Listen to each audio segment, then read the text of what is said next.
සුබුදැසනක් අද අපේ ප්‍රවෘත්ති සාකච්ඡාව වර්තමාන මාලිම ආණ්ඩුව සැලකිය යුතු කාලයක් තිස්සේ මේ රටේ දේශපාලන සමාජය වෙත කරන අමුතු ආකාරයේ දේශපාලන යෝජනාවක් ඒක නැවතත් ඊයේ අපිට ඇහෙන්න පටන් ගත්තා. ඊට අදාළ දේශපාලනික පැහැදිලි කිරීමක් වෙනුවෙන් අද කාලය ලබා ගන්න මම උත්සාහ කරන්නේ.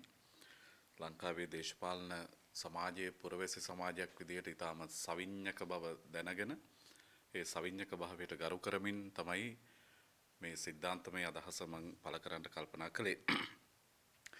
ඉතාම නිශ්චිතයි මේ ආණ්ඩුව බලාපොරොත්තු වන්නේ ප්‍රතිවාදී නැති හිස් දේශපාලන අවකාශයක්. ඒක කිසිසේත්ම ප්‍රජාතන්ත්‍රවාදයට සමාන වෙන්නේ නැහැ. ඒක සමාන වනවා නම් සමාන වන්නේ හිට්ලර්ගේ නාසිවාදයට පමණයි. මේ ආණ්ඩුව උත්සාහ කරමින් ඉන්නවා තමන්ගේ පක්ෂයේ කාඩරය විසින් සියල්ල පාලනය කරන අමුතු පන්නේ ආණ්ඩු මොඩලයක් මේ සමාජයේ වෙත තර්ජනාත්මකව යෝජනා කරන්න සහ එවැන්නක් ස්ථාපිත කරන්න. ඔබට මතකද පහුගිය කාලේ මාලිමා ආණ්ඩුවේ මැති ඇමතිවරු මීට අදාළව කියපු කතා. ආණ්ඩුව විතරක් ඇල්ලුවට මදි රාජ්‍යද අත්පත් කරගත යුතුයි. එහෙමත් කිව්වා. බලය ගත්තේ ආපහු දෙන්න නෙවෙයි කියලත් කිව්වා. මේ රටේ ආයිත් මාලිමා ආණ්ඩුවක් හැර වෙනත් ආණ්ඩුවක් හැදෙන්නේ නැහැ කියලා උන් කිව්වා. මේ සියල්ල තුල තියෙන්නේ අර මම කියපු කාරණාව. ඒ අතර ඔබට ඇහුණද ඊයේ එරංග ගුණසේකර ගරු ඇමතිතුමා කරන ප්‍රකාශය විශේෂයෙන්ම මේ රටේ ගෞරවනීය රාජ්‍ය නිලධාරීන් මේ සැලකිල්ලට ගත යුතුයි කියලා මම යෝජනා කරන්න කැමතියි.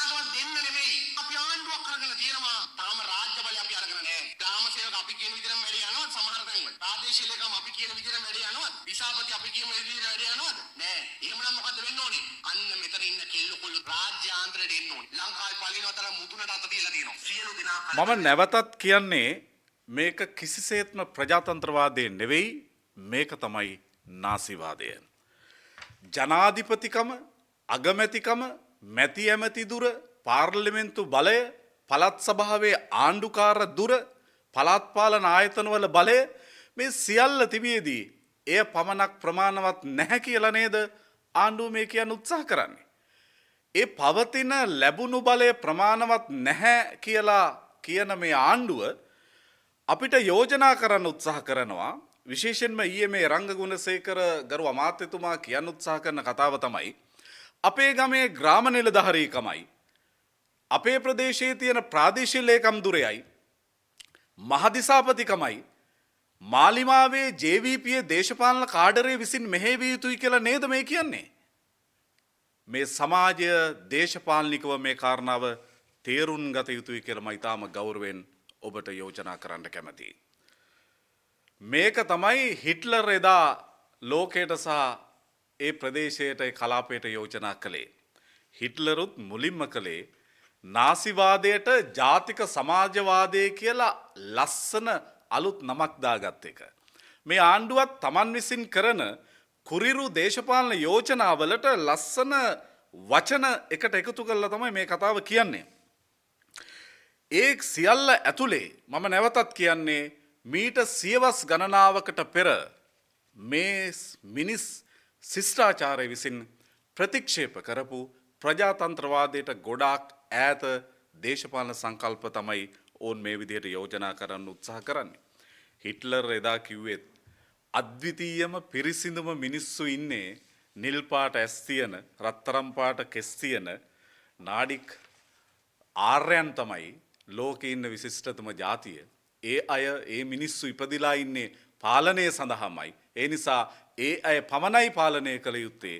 අන් සියලු දෙනා ඊට යටත්ව ජීවත් විය යුතුයි කියලා තමයි එදා හිට්ලර් කිව්වේ. අද අප්‍රකාශිතව වර්තමාන මාලිමා ආණ්ඩුව මේ රටට තර්ජනාත්මකව යෝජනා කරමින් ඉන්නේ එවැනි අමුතු පන්නේ දේශපාලන පක්ෂයක කාඩර්වරුන් විසින් සියලු තීන්දුව ගන්න. ඒ කාඩරේ විසින් සියලු තීන්දුව ක්‍රියාත්මක කරන පක්ෂයේ දේශපාලන කාඩරේ විසින් සමස්තය හසුරුවන සමස්තය පාලනය කරන ඊටාම විකෘති ආණ්ඩු මොඩලයක් සම්බන්ධ යෝජනාවක් මේ සමස්ත දේශපාලන කතාන්දරය තුළ තියෙනවා. සහිත